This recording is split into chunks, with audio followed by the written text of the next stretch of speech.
Bienvenido a este especial de la gráfica, Simón Muñoz Castiñeira, periodista. ¿Cómo anda, Simón? Gabriel Fernández te saluda.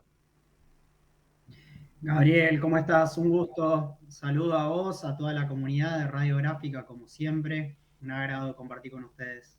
A ver, esta semana se reunió la Organización de Cooperación de Shanghái.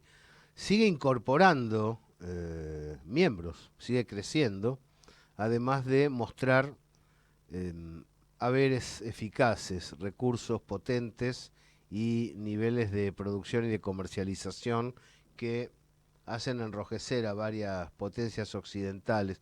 Si le tuvieras que explicar a la gente por qué es importante la Organización de Cooperación de Shanghái y por qué vale la pena insertarla informativamente en los medios. Volvería al origen.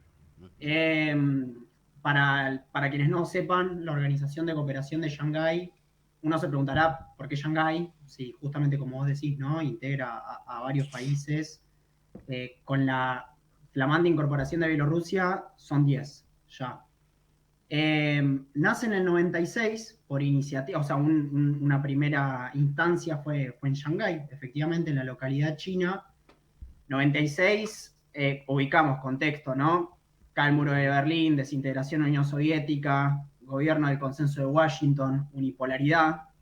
Y en medio de todo ese contexto, se reúnen 5 países: Rusia, China. Recordemos que en plena Guerra Fría, bipolaridad, eh, Kissinger hizo su obra maestra de romper ese lazo, ¿no? De Pekín con Moscú. Bueno, en el 96 se vuelven a juntar, y también algunos países de lo que se denomina el espacio postsoviético, Asia Central. Kazajistán, Tayikistán, Kirguistán. bueno, después se incorporó Uzbekistán y un par más. ¿Por qué vuelvo al origen? Para pensar la importancia de este espacio, porque nace en un momento de unipolaridad, digamos, donde aún estaban esos vestigios de esa Guerra Fría, pero Estados Unidos consolidado, ¿sí? Una OTAN con la iniciativa. Recordemos lo que pasa en Yugoslavia, recordemos lo que pasa en Irak, lo que pasa en Afganistán. Bueno, es toda esa época. Y básicamente nace como un acuerdo de cooperación en materia de seguridad, donde este conjunto de países, Rusia, China, pero los del Asia Central, Ujú. ¿sí? Después se suman algunos del Cáucaso también, como socios de diálogo en diferentes categorías, para acuerdos de integridad territorial. Ujú. Se empieza a discutir todo lo que está pasando, ¿no? En Oriente Medio, en Asia Central. La OTAN pone el ojo en ese lugar, ¿no? Y estos países lo que dicen es: hagamos un acuerdo entre nosotros, desde Pekín hasta Moscú, para de mínima dejar nuestras diferencias de lado. Se rompió todo eso, ¿no? Espacio postsoviético, China venía de una ruptura con Rusia. Respetemos ciertos acuerdos, que hayan ciertos grados de cooperación para cuidar nuestra integridad territorial. En ese momento Así arranca. recordamos que el imperio, además de invadir Irak y de tener, bueno, bajo su comando buena parte del planeta, estaba diseminando fuerzas terroristas por el mundo, ¿no? El emerger de Al-Qaeda fue la bandera de la seguridad esencial para la Organización de Cooperación de Shanghái en su origen y se mantiene en el presente, digamos, después de Nord Stream se mantiene en el presente.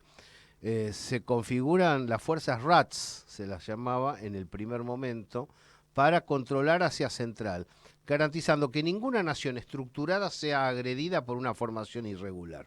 Y eso es lo que permitió ir desplazando a los que regaba el bloque anglosajón sobre Asia Central y Asia Occidental con el objetivo de damnificar a los estados que tenían un régimen constitucional nunca reconocido por Occidente. Te escucho, Simón. Sí, a ver, sumo a toda esta descripción que venías haciendo vos, Gabriel. Hoy la Organización de Cooperación de Shanghái junta a 10 países. Entre esos 10 países son el 50% de la población mundial. Uh -huh. Con la incorporación en 2017 de India y de Pakistán, es interesante este dato. India, Pakistán, Sí, sí, el que clásico. tienen tensiones en las fronteras, ¿no? O sea, si uno rastrea ahí el origen histórico, esa partición, vemos ahí la injerencia británica, bueno, India y Pakistán entran los dos a la par a la Organización de Cooperación de Shanghái. Esto habla de la heterogeneidad que conduce Y ese espacio, del ¿no? poder de Lo voy a China. sintetizar. Y del poder de China para explicarles amablemente que aquí hay cosas que no se hacen, ¿no? Si van a ingresar a este barrio político-económico, hay cosas muy habituales entre India y Pakistán que deben ir atenuándose.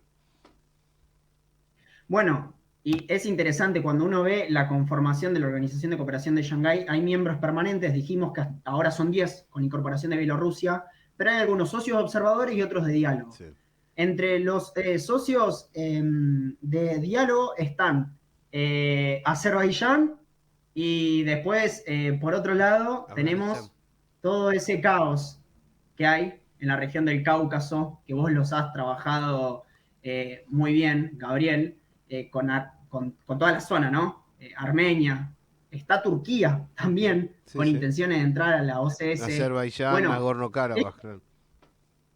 esto habla de la capacidad de sintetizar que Ujú. tiene ese espacio, donde la premisa es prosperidad común, un destino común compartido. Hay diferencias, hay historias diferentes, hay trayectorias que son diversas, pero hay un objetivo común, ¿no?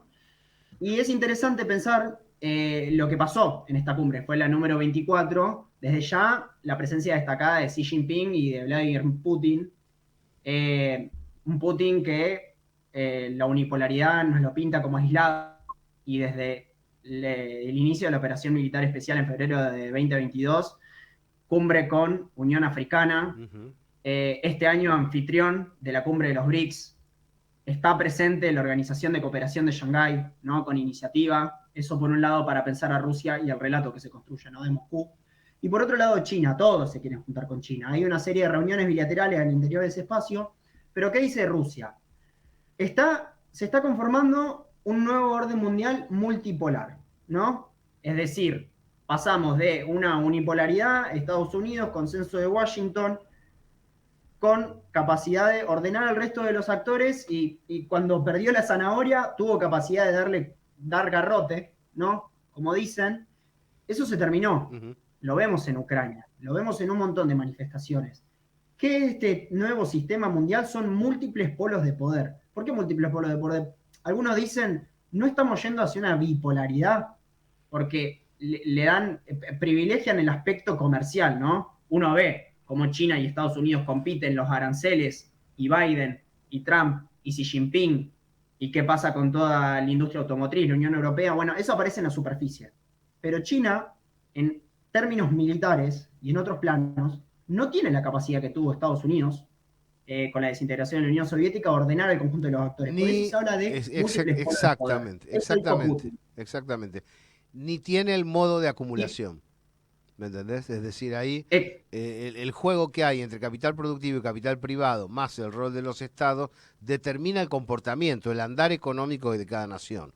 Es decir, a China no le sirve extraer plusvalía de las naciones aliadas, le sirve que sigan siendo aliadas y que puedan desarrollar su producción al punto de convertirse en socios comerciales equilibrados. en ese espacio donde están todos juntos, más allá de las reuniones bilaterales, ¿qué dijo Xi Jinping, que fue la figura destacada por encima de Putin, más allá del reconocimiento que amerita la situación caótica que está enfrentando Rusia y poder estar presente ahí, tener iniciativa? Dejemos de lado el riesgo de tener una mentalidad de guerra fría. ¿Qué es lo que está observando acá Xi Jinping? Hay una crisis de múltiples dimensiones, por eso diversos analistas la categorizan como una crisis sistémica. Bien, no solo es en el plano económico, financiero, los organismos multilaterales están estallados, no dan respuesta. Bueno, es de diversos órdenes. Lo que dice Xi Jinping es, no hay que retornar a una bipolaridad. Dos polos disputándose, los demás orbitando, donde hay un foco de conflicto, el resto nos ordenamos y eso es lo que quiere despejar. Xi Jinping está estableciendo una mirada estratégica ahí, donde él lo que aclara es, no regresemos a una bipolaridad. Hubo una acumulación de poder contrarrestando toda esta influencia unipolar, unilateral, porque sabemos cómo Estados Unidos, todo ese complejo, tuvo la capacidad de pasar por encima del Consejo de Seguridad de la ONU y de un montón de instancias, ¿no? Dejemos esa mentalidad y vayamos a un mundo de múltiples polos de poder. Cada uno con su capacidad de acumulación, cada uno con su historia, cada uno con sus intereses, pero un destino común compartido, donde hay lugar para Estados Unidos. Esto claramente al interior de la Organización Cooperación de Shanghái, con estos actores No, sentados, pero es no se dice de forma muy muy importante explícita, refrendar. pero, Hay que pero está subrayar ahí. ahí.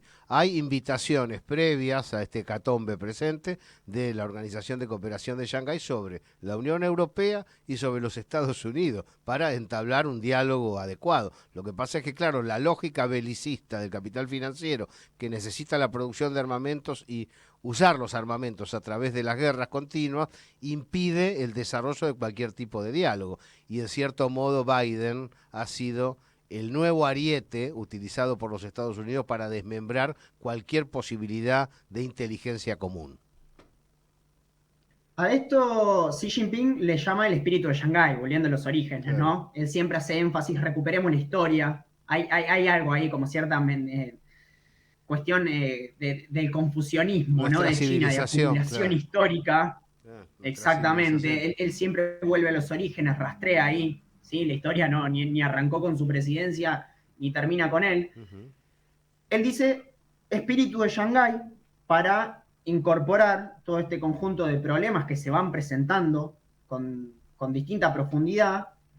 Y una de las cosas que se presenta es una solución política para Ucrania. Esto no es novedad.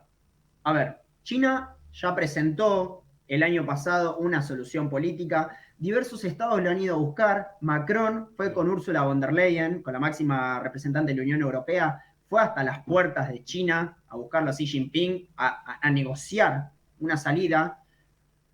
¿Cuál es el conflicto acá? China está determinada a que una solución política para Ucrania es con Rusia sentada ahí. Y no por una devoción por Rusia, sino por una solución con todos los miembros.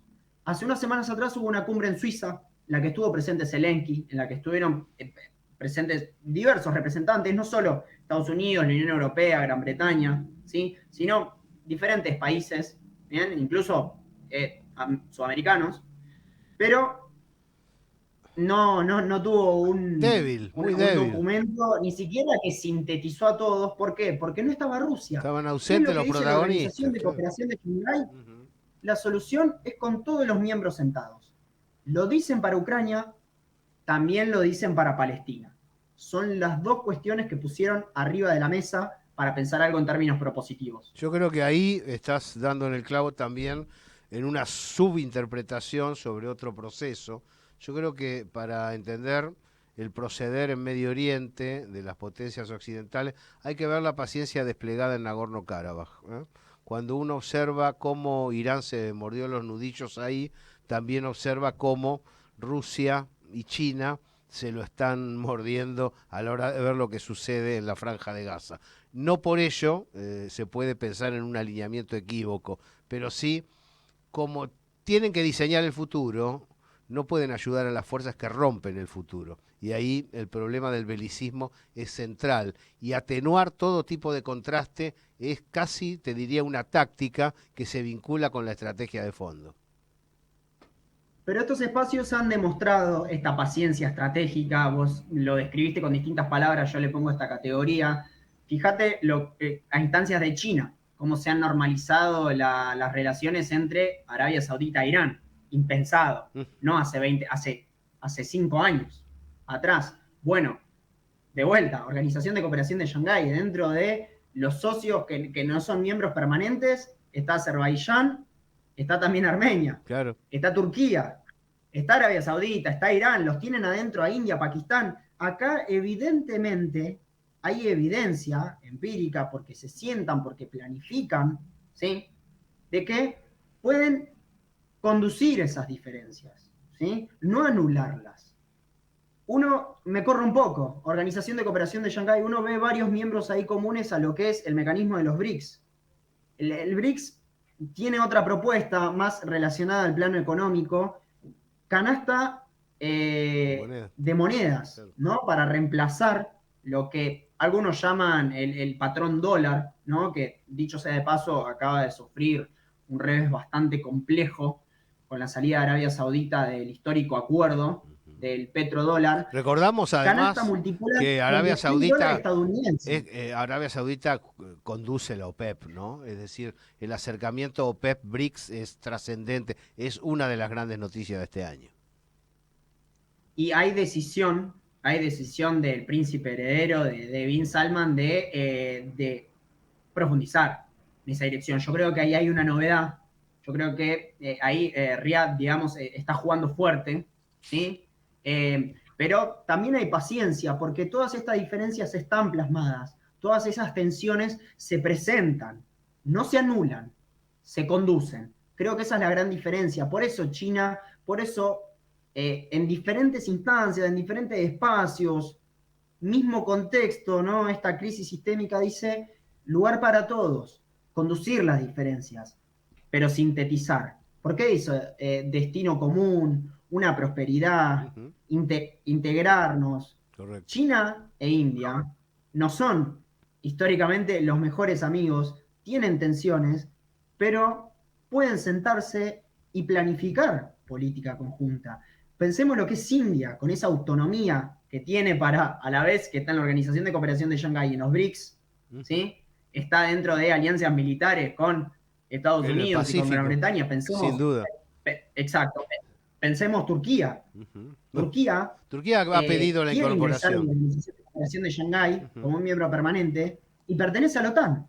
Entonces, estas contradicciones que nos han ordenado la manera de pensar la política internacional los últimos 30 años, me parece que lo ha dicho un gran pensador, podemos decir, político argentino, ¿sí? La realidad se impone. La realidad se impone. Y cuando uno ve estas demostraciones, este grado de heterogeneidad, este nivel de diferencias conducidas, sintetizadas, integradas, uno ve que la realidad nos está demostrando otra cosa. Que los binomios que nos sirvieron para ordenar la situación internacional en los últimos 30 años, que aprendimos en diferentes lados, se han agotado. No son suficientes para pensar lo que está pasando. Entonces me parece que acá es donde hay que poner por delante la realidad efectiva, hechos. Para quienes dicen que la diplomacia, que las palabras se desvanecen, las categorías, los términos, Rusia está sentada ahí y nos han dicho que Rusia estaba aislada. China está llamando a resolver las diferencias, pensar una solución política en Ucrania, en Gaza, con todos juntos, cuando nos están construyendo que China patea para un lado. Entonces, cuando Xi Jinping convoca en la cumbre de la OCS en Astana, en Kazajistán, vamos a dejar la mentalidad de la Guerra Fría, está pensando de acá no a 5 años, está pensando de acá a 20, a 50, a Simón, 100. excelente, Simón Muñoz Castiñeira, te agradezco mucho esta comunicación. Te hago una última pregunta. Em, ¿Quién puede describir el futuro con precisión? Pero ¿cómo observás el desarrollo de la guerra en Ucrania en este tramo? La sensación de estancamiento de la misma sobre una base de triunfo ya logrado, por lo menos en las zonas fronterizas, hablamos del Donbass, por parte de la Federación de Rusia. ¿Pensás que va a haber un desenlace de la guerra próximamente? No creo que dependa estrictamente en el plano militar, ¿no? De ese enfrentamiento de fuerzas, no porque Rusia no tenga la capacidad o porque Ucrania, digamos, vaya a retirarse, no creo que se defina en esa arena. Creo que hay un dato importante que son las elecciones en Estados Unidos. Y uno Ujú. dice que tiene que ver lo que pasa en Washington. Bueno, Biden, que es Estados Unidos, es el principal PBI de la OTAN, Claro, ¿no? sí, sí. ¿Qué dice Trump? Que hoy es el que pica en punta, ¿no? Te escuchaba recién hablando de cómo viene esa situación. ¿Qué dice Trump? Nosotros queremos discutir cómo se financia la OTAN, Los Estados Unidos estuvo durante estos últimos años sosteniendo la OTAN cuando los demás nos deben, y Trump, que está favorito a ganar estas elecciones, dice, país que no aporte lo que corresponda, Ujú. país Claro, al que nosotros le damos no el vamos a ir brazo. a garantizarle un paraguas. Así que me parece que el dato está en esas elecciones presidenciales en Estados Unidos. Digo, esto lo sabe Putin. Esto lo sabe la diplomacia del Kremlin y esto lo están viendo también este conjunto de líderes que se juntan en estos espacios como es la cumbre de la Organización de Cooperación de Shanghái y se van a juntar oportunamente en octubre en la antesala de esas elecciones presidenciales norteamericanas en una nueva cumbre de los BRICS ahí en Kazán, en Rusia, donde se espera también una gran ampliación como fue la del año pasado en Sudáfrica. Vale para no confundir entre pacifistas y belicistas más allá de la cara que se ponga en pantalla, ¿no? Y vale también para dejar de utilizar los términos derecha e izquierda como matriz de análisis. Simón, un abrazo muy grande. Gabriel, un saludo a todos, a la comunidad de la gráfica. Muchas gracias.